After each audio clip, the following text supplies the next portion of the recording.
नाज़रीन, Pakistan peoples party की central executive committee का लाहौर में अहम पॉलिसी साज इजलास जो है वो हो रहा है। और अभी थोड़ी देर पहले जो इतलात मिली थी उसमें शाजिया मरीन ने और फैसल करीम कुंडी समेत दीगर लोगों ने कुछ गुफ्तगू की और किसी हद तक उसकी ब्रीफिंग देने की इजलास की कोशिश की, लेकिन वो ब्रीफिंग मुकम्मल नहीं कही जा सकती क्योंकि ये जो इजलास बयान किया जा रहा है ये पिछले इजलास का तसलसल है और ये कहा जा रहा है कि अभी भी ये जारी रहेगा, कल भी इजलास जारी रहेगा और उसके बाद यहाँ पर अहम फैसले होंगे। लेकिन इससे पहले बिलावल भुट्टो सरदारी जो बयान दे चुके हुए हैं वो बहुत ही अहम हैं। आज भी जो गुफ्तगू हुई उसमें पीपल्स पार्टी ने कहा कि उनको लेवल प्लेइंग फील्ड नहीं मिल रही।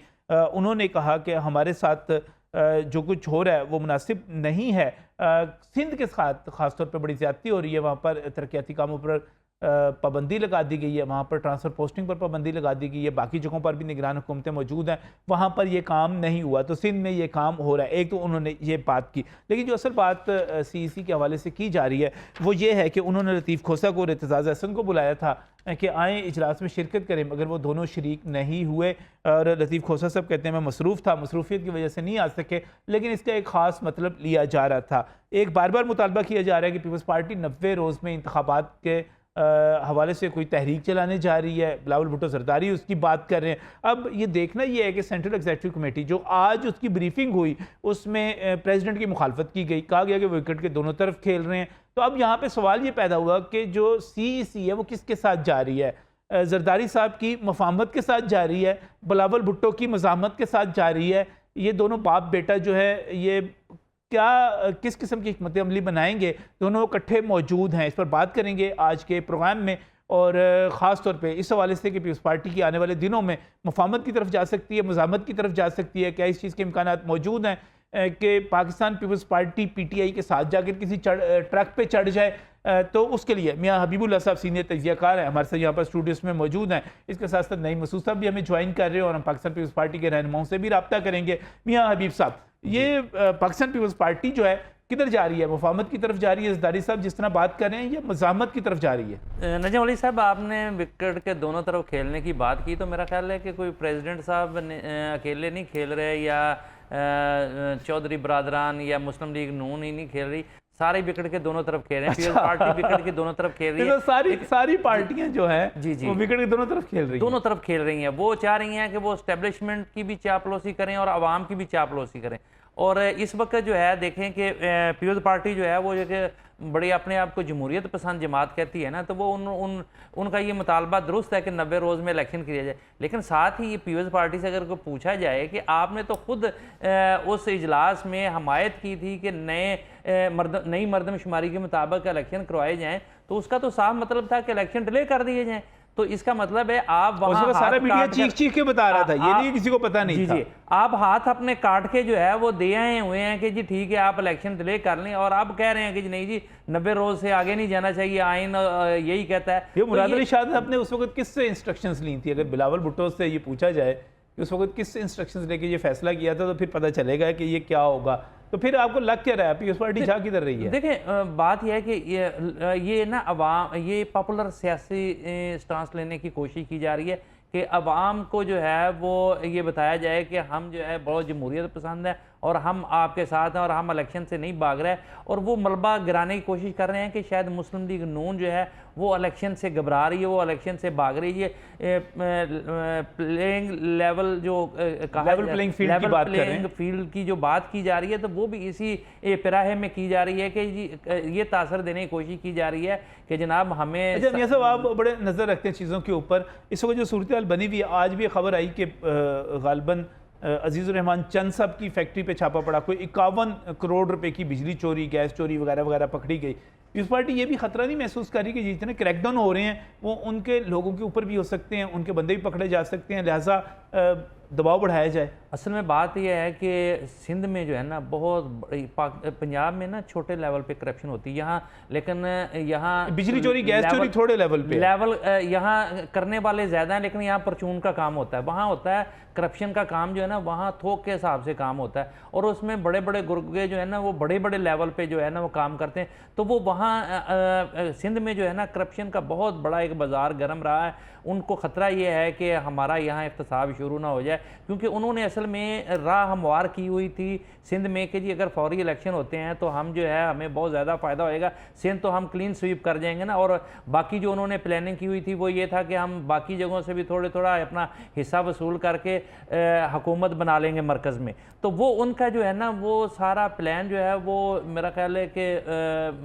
डैमेज होता हुआ नज़र आ रहा है उनको। MQM, GDA, मुस्लिम लीग नून, JUI वगैरह इकट्ठे होते चले जा रहे हैं। जितने देखिए जितने भी डिले होगा ना तो उसमें जो है पीपल्स पार्टी को नुकसान होता जाएगा। और दूसरा जो है पीपल्स पार्टी जो है वो ऐसे लग रहा है कि पंजाब में ज़ाहिर है उनकी दाल नहीं गल रही, तो और ख़ास करके मियाँ शहबाज शरीफ ने एस्टेब्लिशमेंट के साथ अपने राव रस्म और बहुत बड़ा ऊपर तक वर्किंग रिलेशनशिप जो थी उसको बेहतर किया था। और अभी भी जो है वो फेवरेट जमात समझी जा रही है एस्टेब्लिशमेंट की नज़र से जब लोग देखते हैं। तो इस वजह से भी उनको ये ख़तरा है कि हमारा बारी इस वक्त हमारी थी, पीपल्स पार्टी ये समझती है कि बारी हमारी थी और उसमें जो है वो सुराग लगाने की कोशिश जो है वो मुस्लिम लीग नून कर रही है। तो ये हमारे साथ अच्छा, इसमें मैं नईम मुस्तफा साहब भी हमारे साथ मौजूद है। मैं आपसे एक कमेंट चाह रहा हूँ, क्या पीपल्स पार्टी इस मौजूदा हिकमत अमली के नतीजे में मुख्तदर हलकों के साथ अपने तल्लुकात ख़राब करेगी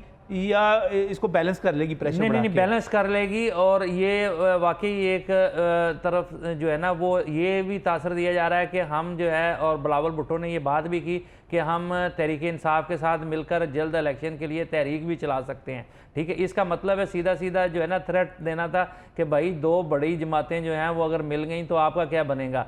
तो हम आवाम को जो है वो अच्छा ये धमकी दे दी है पीपल्स पार्टी ने? नहीं, साथ, लेकिन ये धमकी दिलवाई गई थी बिलावल से, लेकिन वालिद साहब ने जो है आसिफ जरदारी साहब ने अगले दिन ही जो है उसका बटल दे दिया और उसमें जो है उन्होंने जी हजूरी करके उन्होंने कहा नहीं कोई बात नहीं, हम मैं यही सवाल लेकर मुताबिक जो है वो यही सवाल लेकर नईम मुस्तफा साहब की तरफ जाता हूँ। नईम साहब अस्सलाम वालेकुम। जी वालेकुम सलाम जी। नईम साहब आपकी बड़ी गहरी नज़र है पाकिस्तान पीपल्स पार्टी की सियासत पर, उनकी मूव्स के ऊपर। ये बताइएगा ये CEC का इजलास लाहौर में हो रहा है और ये CEC किसके साथ जा रही है? जरदारी साहब की मुफाहमत के साथ जा रही है या बिलावल साहब की मज़ामत के साथ जा रही है?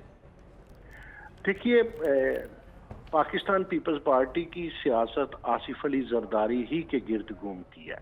अच्छा। और इसमें जो पिछले दिनों अपने अपने मुतालिब निकाले गए बिलावल भुट्टो के बयान से और आसिफ अली जरदारी के बयान से, ताहम वो एक ही जगह आके एक ही चीज बन जाएंगे।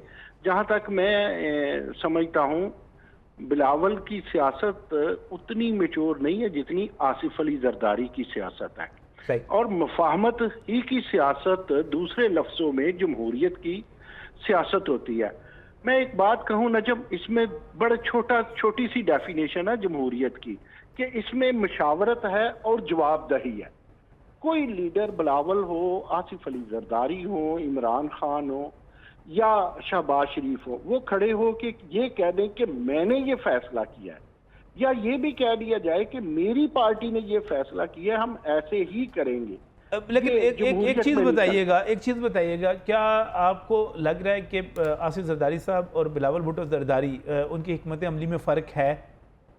देखें, हर शख्स की हिकमत अमली में फ़र्क है और नादान है वो दोस्त जो कहा करते थे शीन से नून निकल जाएगी या नून से शीन निकल जाएगी, क्योंकि वो दो इंडिविजुअल हैं और दो लीडर थे। इसी तरह जहन में रखिए कि आसिफ अली जरदारी बाप है और बिलावल भुट्टो बेटा है। इसमें क्या फर्क पड़ता है? क्या दोनों की अलग राय नहीं हो सकती? लेकिन जब पार्टी होती है, एग्जीक्यूटिव काउंसिल होती है, फैसले होते हैं, अपने इत्तेहादियों को देखा जाता है, अपने दुश्मनों को देखा जाता है, सियासी दुश्मनों को, तो फिर फैसले जन्म लेते हैं। ये जो बात आपको CEC आसिफ जरदारी साहब के साथ जाती हुई नजर आ रही है? क्योंकि आज जो गुफ्तगू की गई नामुकम्मल इजलास के बाद, शाजिया मरी ने जो की या फैसल करीम कुंडी ने जो की, उसमें प्रेसिडेंट को तनकीद का निशाना बनाया गया और कहा गया कि वो विकेट के दोनों तरफ खेल रहे हैं। उनके मौक़िफ़ के इलेक्शन की जल्दी की बात की गई, लेकिन प्रेसिडेंट के साथ नहीं गए वो। देखिए, मैं फिर एक अर्ज करूं, मीटिंग थी ना जी, उनका इजलास था, कोई असेंबली का इजलास था नहीं, कोई फैसले। आज भी इनकी ये जो मीटिंग है कराची से शुरू हुई, लाहौर में ये एक्सटेंशन थी। सही। एक बात वाजे कर दूं, अगर तो आप ये समझें कि मैं पीपल्स पार्टी का तर्जमान होकर बात करूंगा तो ये ऐसा नहीं है। अच्छा, मैं तो एक तज्जिया दूंगा। मेरा तज्जिया मियाँ साहब की तरह ऐसा नहीं है कि सिंध में इतनी करप्शन हुई है कि कोई हद साहब नहीं है और ये हो गया और वो हो गया। मियाँ साहब ने ना केपी की मैं भी इनकी बात सुन रहा था, केपी की करप्शन जाके देखी है, मैंने जाके देखी है। अच्छा। और ना मैंने सिंध की करप्शन भी जाके देखी है। अगर 11 से ज़रब दी जाए केपी की करप्शन को, तो वो करप्शन निकलती है जो पीपल्स पार्टी ने सिंध में की है। सिंध में पीपल्स पार्टी ने, मियाँ साहब अगर जाके देखें, फ्री हॉस्पिटल्स, यूनिवर्सिटियां और पावर सेंटर्स इतने बना दिए। उनका वहां याद रखिए कि उनका नारा या उनके जो वोट लेने की अट्रैक्शन है वो बिल्कुल पंजाब वाली है। अच्छा, मुझे एक चीज़ बताइएगा, बिलावल भुट्टो बार बार ये शिकवा करे कि उनको लेवल प्लेइंग फील्ड नहीं मिल रही, एक से ज़्यादा मरतबा उन्होंने ये बात कर दी, तो मुझे ये बताइएगा कि ये बात दुरुस्त है कि पीपल्स पार्टी जो है इस वक्त लेवल प्लेइंग फील्ड नहीं उसको मिल रही, या वो ठीक है, मौजूद है, मैदान में मौजूद है? देखिए, मेरी बात सुने, बिलावल भुट्टो ये जो कह रहे हैं मुझे लेवल प्लेइंग नहीं मिल रहा, ऐसा नहीं होता। ये लेनी पड़ती है। कल तक नवाज शरीफ को नहीं मिल रही थी तो लेना, बिलावल भुट्टो, आसिफ अली जरदारी, पीपल्स पार्टी कोशिश करे। जब पीपल्स पार्टी और नून लीग नाकाम हुई थी तो इमरान खान दरियाफ्त हुआ था। ये तो लेना पड़ता है भाई, पाकिस्तान की सियासत में इनकलाब नहीं आने वाला। सही। आप ये कह रहे हैं कि केपी में, खैबर पख्तूनख्वा में जो करप्शन हुई वो 11 गुना ज्यादा है, 11 से मल्टीप्लाई, मैंने थोड़ा सा कम बता दिया। अच्छा, ज्यादा मल्टीप्लाई करें। मियां हबीब साहब, आप काम देखें। अच्छा, मेरी बात सुने, नहीं मसूद साहब, मेरी बात सुने। काम है सिंध में, उसके मुकाबले में वो 22 गुना ज्यादा है। सिंध 22 गुना का ज्यादा है तरक्याती काम वहां पर। अच्छा, नहीं, मेरी बात सुने, आप अकेले के लिए जाके वो तरक्याती काम देखा है ना, इस वजह से आपको ज्यादा पता है। हमें ले जाते तो हम भी देख लेते कि अच्छा क्या हुआ है। वैसे अवाम, वहाँ के अवाम जो है ना, उन्होंने सर पे बाजू रखे हुए हैं, और वो जो है ना, उनका रोना धोना दूसरे सूबों से ज्यादा है। वो कहते हैं जी ये वडेरे सारा कुछ खा गए, हमें नजर नहीं आता। मियाँ साहब, आप हो सकते हैं हमारी ऐनक खराब है या आपकी ऐनक बदलने वाली है। नहीं, हमारी नजर ठीक है। आप हमें दिखाएं तो सही ना। नहीं, बात सुने, कहते हैं लाल जो है गोदड़ी में पहचाना जाता है। अगर काम हुआ हो ना तो वो पता चलता है, वो बोलता है। देखिए, मेरी बात सुने, यहाँ लाहौर में जो है ना वो सड़कें बनी हुई है ना, नजर आती हैं कि सड़कें बनी हुई हैं। करप्शन नजर नहीं आती। आप इमरान खान की करप्शन देखें, उनके हवारियों की करप्शन देखें, आप भूल जाएंगे पीपल्स पार्टी की। आप लोगों को तो आप पीपल्स पार्टी की या नून लीग की करप्शन की बात ही नहीं करनी चाहिए जितनी आपकी पसंद। देखें, जिस तरह आप जो है वो पीपल्स पार्टी के जो है ना तर्जमान नहीं है ना, मैं भी कोई तरीके इंसाफ का तर्जमान नहीं हूँ। बिल्कुल उसी तरह। लेकिन ये मैं आपको बता दूं कि इमरान खान तो वास्ते जमिया भी नहीं। देखिए, आपका रिकॉर्ड बताता है और मेरा रिकॉर्ड जो है वो भी देख लें। मैं तर्जुमान नहीं हूं। मैं कहता हूं करप्शन उन्होंने भी की है, लेकिन जरा वो उन्होंने कम किया केपी की निस्बत। काम उन्होंने केपी की निस्बत। अच्छा, नहीं, वो जो डॉलर गर्ल थी वो उसका तल्लक जो था वो इमरान खान की जमात से था। कौन सी डॉलर गर्ल भाई, कौन सी डॉलर गर्ल आपको आई? हाथ में आपने डॉलर्स देखे? कहाँ की बात करते हैं सर? वो जो लांचों में कुछ सुना था डॉलर बाहर जाते रहे हैं, और वो एक अयान अली थी जिसकी जमानत आपने करवाई थी, और वो भी डॉलर बाहर लेके जाया करती थी, और लोगों के घरों से, शक्तियों के घरों से जो, और लीडरों के घरों से जो करोड़ों रुपए बरामद हो रहे हैं, वो भी मुल्क का बेड़ा गर्क हुआ है। वो जज उनको ढूंढे, एक जज और जा रहे हैं उनको ढूंढे। 2017 से इमरान खान आए तो नहीं थे, लेकिन जब नवाज शरीफ को भेजा गया तब से अब तक पाकिस्तान का जो हाल हुआ है, ये किन्होंने किया? पीपल्स पार्टी ने किया या एस्टेब्लिशमेंट? ये करप्शन पे बहस किसी वक्त बैठ के करेंगे, आमने सामने करेंगे। मुझे बताइएगा नईम मसूद साहब, आपको पीपल्स पार्टी आगे मुफाहमत की तरफ जाती हुई नजर आ रही है, मुज़ाहमत की तरफ जाती हुई नजर आ रही है? मुफाहमत के अलावा पीपल्स पार्टी किसी भी सियासी पार्टी और किसी भी शऊर वाली पार्टी के पास और कोई रास्ता ही नहीं है। पीपल्स पार्टी अगर मुज़ाहमत की तरफ जाएगी इस मौके पे तो वो गैर जमहूरी हथकंडा होगा। इस वक्त कौम को, पूरे मुल्क को मुफाहमत की जरूरत है, मुईशत की जरूरत है, और पीपल्स पार्टी बेहतरीन जमात होगी, लेकिन उसकी कामयाबी सिंध तक है। पीपल्स पार्टी पंजाब में बहुत कमजोर है, नहीं बल्कि इंतहाई कमजोर है। पीपल्स पार्टी वो भी शाजिया मरी कह रही थी कि हम बहुत मजबूत में है। जी जी, शाजिया मरी कह रही थी हम हर जगह बहुत मजबूत हैं, भुट्टो का नजरिया बहुत मजबूत है, हर सूबे में मजबूत है। भुट्टो का नजरिया बहुत मजबूत है, लेकिन पाकिस्तान पीपल्स पार्टी जो है वो बहुत मजबूत नहीं है। आधी बात उनकी ठीक है। सही सही सही। तो आपका ये मशवरा भी है उनको और ये तजिया भी है कि मुफाहमत ही रास्ता है उनके लिए, इसके अलावा किसी पार्टी के लिए कोई रास्ता चाहे नहीं है। बिलावल भुट्टो जो हैं वजीर आजम ना बने, जो कि नजर आ रहा है कि नहीं बनते नजर आ रहे। नहीं, मुझे तो कभी भी नजर नहीं आया। मैं आपके प्रोग्राम में नजम कहा करता था ये दीवाने के ख्वाब हैं। वजीर आजम वो बनता है जिसकी, दो तरह का वजीर आजम बनता है, एक वो जिसकी पंजाब से अक्सरियत हो या जिस पे एस्टेब्लिशमेंट हाथ रख दे।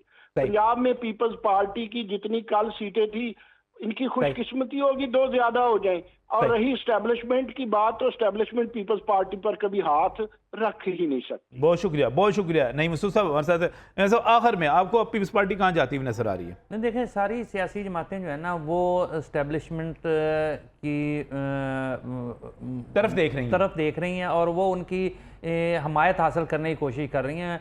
वो दुल्हन वही जो पिया मन बाए, और हर की एक ही ख्वाहिश है कि पिया जो है वो हमारी तरफ देखे, तो इसके लिए कोशिशें हो रही हैं, दौड़ जो लगी हुई है। अब एक और सवाल, क्योंकि आप मुस्लिम लीग नून को भी कवर करते रहे, इनकी सियासत को बहुत करीब से देखते हैं, नवाज शरीफ या शहबाज शरीफ? नहीं, देखें, पब्लिक का फिगर जो है वो तो नवाज शरीफ ही हैं, और देखें ना ये सारी कोशिश जो हो रही है अभी भी, मेरा ख्याल है कि वो आएंगे नहीं। ये अभी जो तारीख का ऐलान हो गया, इसके बावजूद मैं कहता हूँ ना इलेक्शन होते हुए नज़र आ रहे हैं और ना ही जो है नवाज शरीफ पाकिस्तान आते हुए दिखाई देते हैं। लेकिन इस वक्त जो है एस्टेब्लिशमेंट की गुड बुक में है मुस्लिम लीग नून, और असल लड़ाई भी यही है। पीपल्स पार्टी चाह रही है कि वो उसकी जगह हम गुड बुक में चले जाएं। खान साहब ने बड़ी कोशिश की थी, खान साहब ने भी कोशिश की, लेकिन नहीं, वो वापस नहीं आ सके। और अभी तक जो है मियां शहबाज शरीफ को नहीं निकाला जा सकता उनकी गुड बुक से। इसी वजह से पार्टी को मुफाहमत की तरफ आना पड़ेगा। नहीं मसूद साहब की राय के मुताबिक? नहीं, मेरा ख्याल है कि नहीं, इसके अलावा अब तो अगर जिंदा रहना है, सर्वाइवल बका चाहती हैं सियासी जमातें, तो उनको तो एस्टेब्लिशमेंट का साथ देना पड़ेगा, वरना जो है वो पाकिस्तान में सियासत नहीं होगी किसी की। और दूसरा ये मैं आपको बता दूं, पाकिस्तान के अवाम में इस वक्त बड़ी बेजारी आई हुई है, और अब सियासत जो है वो इस किस्म की होगी कि जिससे रिलीफ मिले, वरना पाकिस्तान में जो है ना वो कोई भी सर्वाइव नहीं कर सकेगा। बिल्कुल सही, बहुत बहुत शुक्रिया मियां हबीबुल्लाह साहब हमारे साथ स्टूडियोज में मौजूद, और नईम मसूद साहब ने भी हमें यहाँ पर ज्वाइन किया। और प्रोग्राम के आखिर में रास्ता जी एक ही है इस वक्त, और वो रास्ता है मुफाहमत का, और वो रास्ता है मईशत की तरक्की का, और वो रास्ता है आवाम को रिलीफ देने का। इस वक्त जिस तरह मैं प्रोग्राम के पहले हिस्से में बात की कि पेट्रोल जो है 300 रुपये लीटर हो जाए और बाद में नज़र आ रहा हो कि इससे भी आगे जाना है, तो इसका एक ही हल है कि आप अपनी इकॉनमी की तरफ तवज्जो करें, इसमें स्मगलिंग को रोकें, इसमें पेट्रोल की कीमत कम कर सकें जितनी कर सकते हैं, बिजली की कीमत कम करें। इस वक्त सबसे बड़ी सियासत यही होगी, इसके अलावा कोई सियासत नहीं हो सकती कि आवाम को रिलीफ मिले, ज़्यादा से ज़्यादा रिलीफ मिले। इस पर बात करते रहेंगे अगले प्रोग्राम्स में भी। इस वक्त इजाज़त दीजिए, अल्लाह हाफिज़।